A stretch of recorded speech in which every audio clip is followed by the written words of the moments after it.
नमस्कार दोस्तों, जौहार।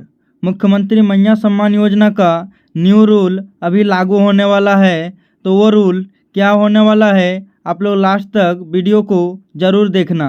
तो चलिए वीडियो को स्टार्ट करते हैं। जैसे कि आप लोग यहाँ पे देख पाएंगे कि मुख्यमंत्री मैया सम्मान योजना ऊपर लिखा हुआ है, उसके नीचे न्यू रूल लिखा हुआ है। वो रूल क्या होने वाला है वो आप लोग को आगे मालूम चलेगा, लेकिन उसके नीचे ही लिखा है सभी जिलों पर लागू 2500 प्लस 2500 एक साथ अगस्त का पैसा मिलने वाला है। उसका भी अपडेट दिया हुआ है। तो चलिए वो अपडेट आप लोग को दिखाता हूँ कि वो रूल क्या है और यहाँ पे 2500 का क्या मतलब है और ये रूल किन किन जगह पर लागू होगा। तो सबसे पहला अपडेट यहाँ पे निकल कर आ रहा है कि अकाउंट में नहीं आई मैया सम्मान योजना की किस्त, तुरंत उठाए ये कदम।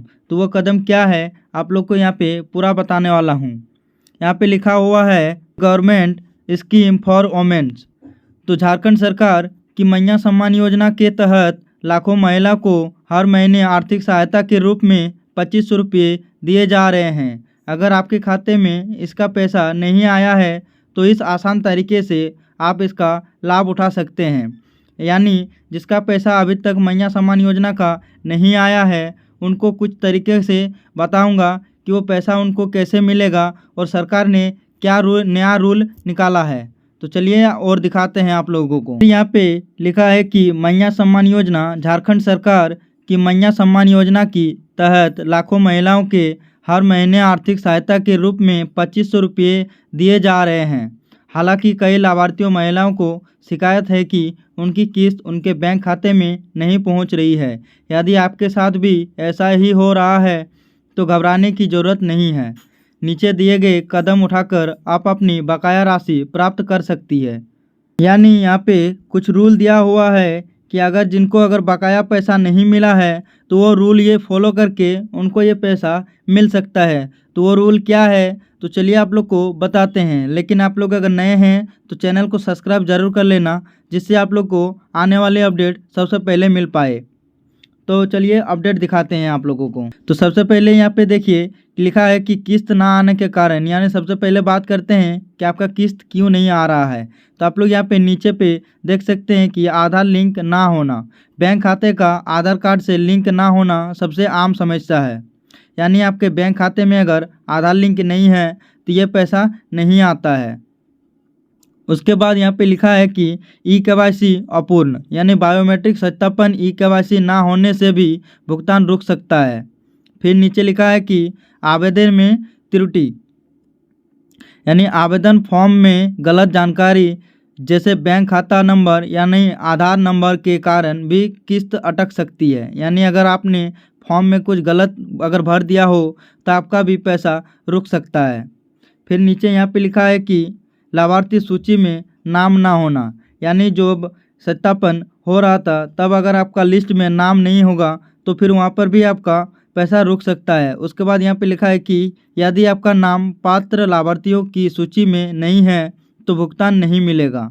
यानी जो मैंने अभी आपको बोला कि सूची में अगर आपका नाम नहीं है तो आपका पैसा नहीं मिलेगा। उनके बाद लिखा है कि तकनीकी समस्याएं, एक साथ कई लाभार्थियों को भुगतान करने के दौरान सर्वर या अन्य तकनीकी समस्या भी आ सकती है। यानी सर्वर का भी प्रॉब्लम यहाँ पे बताया जा रहा है।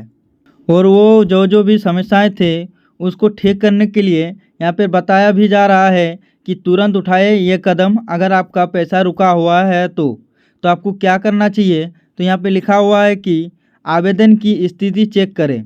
उसके बाद लिखा है कि नज़दीकी सीएससी केंद्र या ग्राम पंचायत कार्यालय में जाकर अपने आवेदन की स्थिति और लाभार्थी सूची में अपना नाम चेक करें। मैया सम्मान योजना की आधिकारिक वेबसाइट पर ऑपरेटर लॉगिन के माध्यम से स्टेटस देखें।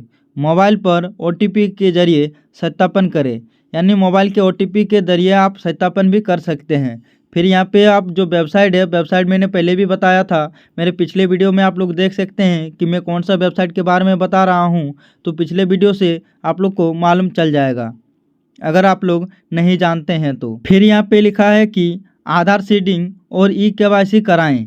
यानी अगर आपका ई-केवाईसी और आधार सीडिंग नहीं है तो तो अपने बैंक में जाकर सुनिश्चित करें कि आपका खाता आधार से लिंक है। आधार सीडिंग के लिए फॉर्म भरें और आधार कार्ड की कॉपी जमा करें। ई-केवाईसी के लिए नज़दीकी बैंक शाखा या ग्राम पंचायत स्तर पर लगाए जा रहे कैंप में बायोमेट्रिक सत्यापन करवाएं।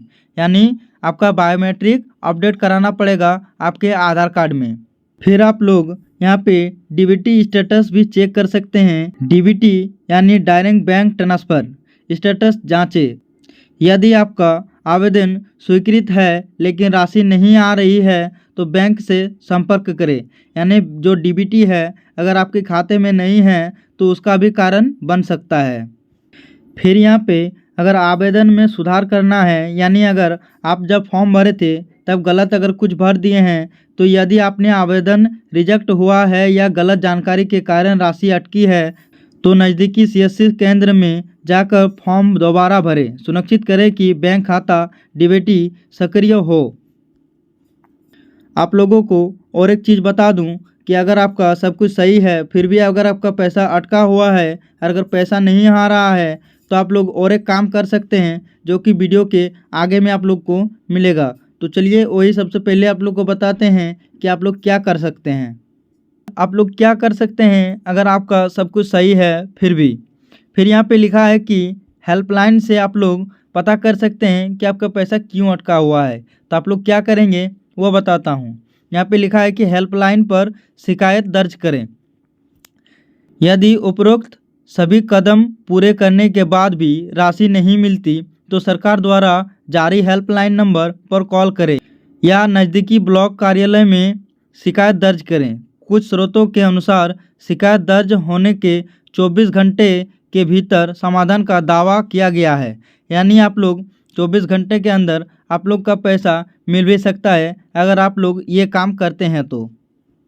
अभी आप लोग को बताते हैं कि सरकार ने क्या कहा है इस बात पर। तो यहाँ पे लिखा है कि आधार सीडिंग और ई-केवाईसी जरूरी।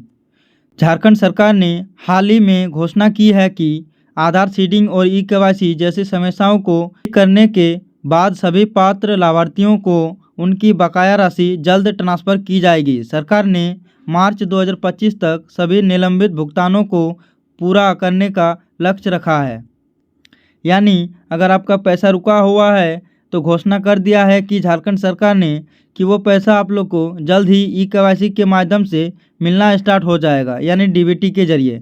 फिर यहाँ पे लिखा है कि इन बातों का रखें खास ध्यान। हमेशा उन बैंक खाते का उपयोग करें जो डीबीटी के लिए सक्रिय हो। फिर लिखा है कि नियमित रूप से अपनी आवेदन स्थिति और बैंक खाते की जानकारी अपडेट रखें। किसी भी समस्या के लिए तुरंत स्थानीय प्रशासन या बैंक में संपर्क करें। पंचायत कार्यालय है या फिर ब्लॉक में जाके आप लोग ये सुनिश्चित कर सकते हैं कि आपका कोई समस्या तो नहीं है। अगर आपका बैंक अकाउंट में अगर कोई दिक्कत है तो आप बैंक जाके उसको अपडेट या जानकारी ले सकते हैं। तो यही थी आज की अपडेट। आशा है कि आप लोग को ये वीडियो पसंद आया होगा। अगर पसंद आए तो लाइक ज़रूर कर दीजिएगा और चैनल को सब्सक्राइब करके जाइएगा। मिलते हैं नेक्स्ट वीडियो में, तब तक के लिए जोहार।